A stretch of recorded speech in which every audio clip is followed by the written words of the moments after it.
Conversei com um dos representantes de Facundo Farias, meia pretendido pelo Palmeiras, para saber quais as chances de o Verdão contratar a joia argentina, e no vídeo de hoje do canal da Nicola trago detalhes sobre essa história. Bora falar também sobre o São Paulo, quanto o tricolor fatura com um dia de shows como o dessa terça-feira do Metallica. Vou falar também sobre o Corinthians, Vitor Pereira super elogiado, exceto pelos gastos. E o português tem ganhado fama de gastão no Parque São Jorge. Bora falar também sobre Gemerson, que tem seu nome avaliado pela diretoria de futebol do Atlético Mineiro. Já a Liga de Clubes Brasileira tem negociações de momento com a Globo, apesar de ainda nem ter fechado com o aval de vários clubes. Além de tudo isso, as últimas do mercado, os classificados na Copa do Brasil e muito mais.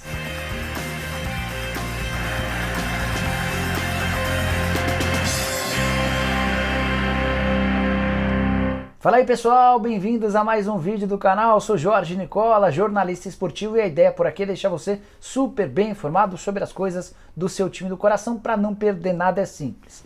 Aperta o botão vermelho de inscreva-se, ativa as notificações e se curtir o vídeo não esquece também de deixar seu like. Bora começar com as notícias. Antes, só lembrar que todo esse conteúdo é um oferecimento de sportbetbr.com, casa de apostas esportivas que sempre prepara as melhores cotações para você. Nessa quarta-feira, rodada cheia de Copa do Brasil. Queria destacar os jogos do Palmeiras contra a Juazeirense, partida que tem, em caso de vitória do Palmeiras, R$ 1,14 para cada real apostado. Já a vitória do Flamengo contra o Altos paga R$ 1,03 para cada real. Se você for na vitória do Fluminense contra o Vila Nova, pode faturar R$ 1,90. Já o Corinthians, que recebe a Portuguesa Carioca na Neoquímica Arena, tem a vitória pagando R$ 1,07. Para participar dessas e de outras apostas na sportbetbr.com é bem simples. Pega o link que eu vou deixar no comentário fixo, faz seu cadastro e já começa a apostar. Bora começar o vídeo com o tradicional giro de notícias e a primeira informação repercutindo algo exclusivo que você soube primeiro no canal do Nicola. Contei para vocês no vídeo da tarde dessa terça-feira que Rodrigo Caio estava de volta ao time principal do Rubro Negro e ele foi relacionado para o confronto contra o Altos do Piauí. A dúvida é se ele começa jogando ou sai no banco de reservas. Rodrigo, que não entra em campo desde dezembro do ano passado, depois de um longo e tenebroso processo de recuperação do joelho.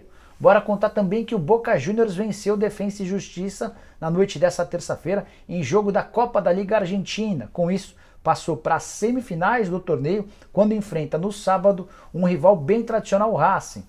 Jogo importante nas vésperas do confronto do Corinthians contra o Boca, partida marcada para a próxima terça-feira. Tinha corintiano torcendo para o Boca passar nessa terça agora, para ter um compromisso pesado no sábado, de olho no confronto contra o Timão na semana seguinte.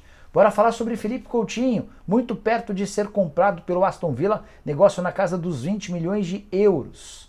Jogador que não conseguiu vingar com a camisa do Barcelona vai deixando boa impressão de volta ao futebol inglês. Quero falar agora sobre Vasco e Bahia. Confronto inicialmente marcado para domingo, passou para segunda-feira, agora desse final de semana, confronto da Série B, mas depois de muita pressão e com a ajuda da CBF e da FERJ, o Vasco conseguiu manter essa partida para domingo em São Januário, às 16 horas. Já o jogo do Botafogo contra o Fortaleza, também no Rio de Janeiro, válido pela Série A, está mantido pro Newton Santos a partir das 18. Para fechar o giro de notícias, quero contar que o Atlético Paranaense se classificou para a próxima fase da Copa do Brasil, 4-0 no Tocantinópolis, com direito à participação em campo do Dedé e do Matheus Babi.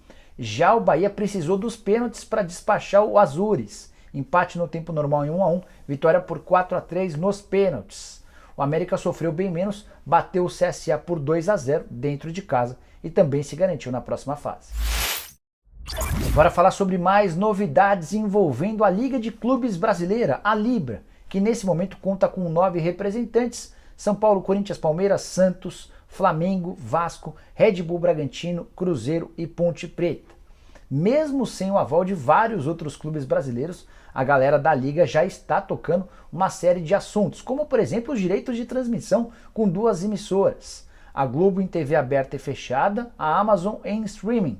Te confesso que para mim soa esquisito começar a negociação com eventuais interessados nos direitos de transmissão do Brasileiro a partir de 2025, mesmo sem a presença de vários dos rivais. nessa quinta-feira vai rolar uma reunião na CBF quando a Libra pretende trazer mais alguns clubes importantes para dentro da liga. Resta saber como é que essa história vai acabar. Você já soube certamente que na última segunda-feira 23 times dissidentes se demonstraram completamente contrários ao atual modelo de divisão das cotas de TV. Bora falar sobre o futuro de Gemerson. Contei para vocês nessa terça-feira que o zagueiro de 29 anos de idade, que foi dispensado do Metz, interessa ao Botafogo. Já existiu uma primeira rodada de conversas. Quero contar que o Atlético Mineiro também tem interesse na contratação. O nome foi sugerido tanto para o Botafogo quanto para o Galo. Ambos preferiram ou pediram alguns dias para pensar. Como o Gemerson só pode voltar a ser inscrito e regularizado no futebol brasileiro a partir de 18 de julho, há um intervalo bem grande para que essa decisão possa ser tomada. Mas é possível assegurar que tanto o Atlético quanto o Botafogo já demonstraram interesse. Não querem firmar contrato agora para não ter de pagar salários sem poder utilizar o atleta, que com a camisa do Galo foi muito bem, chegou a ser vendido para o Mônaco em 2016 por 11 milhões de euros. Também participou de algumas das principais campanhas da década com a camisa do Galo. Gemerson, que no Corinthians não foi tão bem, passagem dele pelo futebol francês, a última pelo Metz, ficou marcada pela expulsão no seu último jogo com a camisa do clube. Ele acabou sendo dispensado antes do fim do contrato. Só para completar, por que o Gemerson pode casar tão bem com o Atlético nesse momento? O Igor Rabelo tem negociações avançadas com o São Paulo e pode se mudar na metade do ano. No fim da temporada, o Júnior Alonso deve ser devolvido ao Krasnodar. O Hever não terá seu contrato e o Godin, se não conseguir evoluir, também será liberado no fim da temporada. Bora falar sobre o São Paulo para contar para você quanto o tricolor fatura com a realização de um show como, por exemplo, dessa terça-feira. Mais de 70 mil pessoas estiveram no estádio para assistir ao Metallica, das atrações internacionais. Tricolor que pretende voltar a ser palco de shows internacionais nos próximos meses. Pois bem, cada evento desse tamanho que envolva grupos de música vai render ao São Paulo, somente com o aluguel do estádio, R$1,5 milhão por dia. Se houver 2, 3 apresentações, você vai multiplicando esse número de dias pelo valor de R$1,5 milhão. Tricolor ainda consegue mais 30% do valor de bebidas e comidas consumidas ao longo da apresentação. Já é um plus em relação a antigos contratos. Lá atrás, quando o São Paulo era o grande palco dos shows, o Tricolor tinha direito a apenas R$1,5 milhão e nada em cima desses 30% de comidas e bebidas. O São Paulo, que já recebeu o Metallica, vai ainda receber Iron Maiden e outros 3 shows. Um desses shows, inclusive, já foi fechado. São Paulo só espera a confirmação do nome da banda para poder fazer a divulgação. São Paulo que em outros momentos faturou bastante com o seu estádio. No ano de 2011 foram 29 milhões e 600 mil reais, quase 30 milhões de reais líquidos, livres de impostos, com todas as gerações de receita. Mas sem shows, sem camarotes, com a ausência de torcedores, o estádio do Morumbi acabou se tornando deficitário. No ano de 2020, prejuízo de 2 milhões de reais. Na temporada passada o prejuízo foi ainda maior, 4 milhões e 400 mil reais. Bora falar agora sobre Facundo Farias, meio atacante de só 19 anos de idade, uma das atrações do futebol argentino. Ele veste a camisa do Colón. Recentemente, o empresário argentino do Facundo Farias assegurou que o Palmeiras era um dos interessados em sua contratação. Entrei em contato com um representante do Facundo Farias em território brasileiro e as notícias não são as melhores para o Palmeiras. De acordo com esse empresário, a frase é a seguinte, abre aspas: a alegação do Anderson Barros e da Leila Pereira é de que não há dinheiro para investir. Aí fica difícil, porque é um jogador extremamente valorizado, fecha aspas. Palmeiras gostaria de contratar o Facundo Farias. Nem sequer apresentou proposta depois de descobrir que o Colón pretende entre 6 e 8 milhões de dólares por algo na casa de 80% dos direitos econômicos. Palmeiras gosta do jogador, mas considera o valor muito alto e alega que não tem condições para grandes investimentos. Diante desse cenário, é possível hoje praticamente descartar que o Facundo Farias seja contratado. Camisa 10 que já interessa a clubes do futebol italiano. Roma, Sassuolo e Udinese fizeram contato recentemente com o Colón para tentar abrir negociações. No fim do ano passado, o Boca também havia feito uma investida que fora recusada pelo time argentino. Para completar, Também no bate-papo com esse representante do Facundo Farias, ele lembrou de outros negócios praticamente fechados pelo Palmeiras que acabaram não dando certo por causa da falta de coragem para investir. Borré, atacante que classificou o time dele, o Eintracht Frankfurt, para a final da Liga Europa com direito a um gol na semifinal. Hulk foi só o principal jogador do futebol brasileiro na temporada passada. Yuri Alberto, quando deixou o Santos, tinha tudo amarrado para se tornar jogador do Palmeiras. Verdão na última hora desistiu e ele acabou indo parar no Internacional, que o vendeu para o Zenit por 25 milhões de euros. Bora fechar o vídeo para contar essa informação de que Vitor Pereira é avaliado por dirigentes alvinegros como um cara bem gastão. Antes de mais nada, só uma contextualização. O trabalho do VP, do técnico português, é muito bem avaliado por dirigentes, por membros da comissão técnica, por jogadores e também por torcedores. Não existe o menor risco dele ser demitido, o cara que tem feito uma evolução bastante grande na defesa, o Corinthians é líder do Campeonato Brasileiro, é líder do seu grupo na Libertadores, tem só um pequeno detalhe da característica de trabalho do Vitor Pereira que causa incômodo. Nada que vá causar demissão dele ou algo do gênero, mas é importante contextualizar para que você entenda o dia a dia do clube.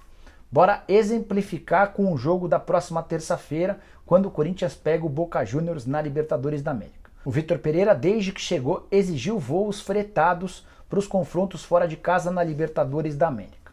O Corinthians vive uma fase de economia total, economiza-se em água, em luz, demissões de funcionários, enfim. Mas, diante da pedida do Vitor Pereira, o pessoal acabou concordando e nos confrontos, na condição de visitante, o Corinthians tem feito voos fretados. O problema vem agora. Além do frete do avião, o Vitor Pereira tem exigido que o dia seguinte à partida seja feito na cidade onde a partida for realizada. Então, para exemplificar, o Corinthians viaja no domingo rumo a Buenos Aires, enfrenta o Boca Juniors na terça, daria como voo fretado para embarcar na própria terça-feira, depois da partida desembarcar no início ou na madrugada de quarta-feira em território brasileiro. Você economizaria bastante dinheiro nas contas do Corinthians, algo na casa de 100 a 120 mil reais com essa diária a mais. Só que o Vitor Pereira exige que o time se mantenha na Argentina na quarta-feira e volte somente no meio da tarde. Os atletas dessa maneira dormem todos juntos, sob a supervisão da comissão técnica. Os que jogaram, estiveram na maior parte do tempo em campo contra o Boca Juniors, fazem um trabalho de recuperação no hotel, enquanto os demais, não utilizados, acabam fazendo um treinamento. E tudo isso acaba gerando custo. O treinamento dos reservas, a noite no hotel, as alimentações, o café da manhã, o almoço, o fato de o avião fretado passar mais um dia em Buenos Aires. Esses custos que fazem com que o Corinthians gaste cerca de 100 mil a 120 mil a cada dia a mais que o clube acaba ficando em território estrangeiro. Repito, não existe a menor possibilidade de o Vitor Pereira ser demitido ou qualquer coisa do gênero, mas os principais dirigentes do Corinthians é bem provável que nem admitam de forma pública, mas eles têm essa preocupação de economizar ao máximo e acabarem gastando um dinheiro, na visão deles, não tão necessário. Bom, pessoal, não é essas as informações que eu queria dividir com vocês no vídeo dessa quarta-feira. Quem curtiu, deixa like. Se você ainda não é inscrito no canal, aperta o botão vermelho de inscreva-se. A gente se vê de tarde com mais um vídeo. E a live, o programa do Nicola dessa quarta-feira, só depois da rodada, quando a bola parar de rolar. Fechou? Abraço, tchau!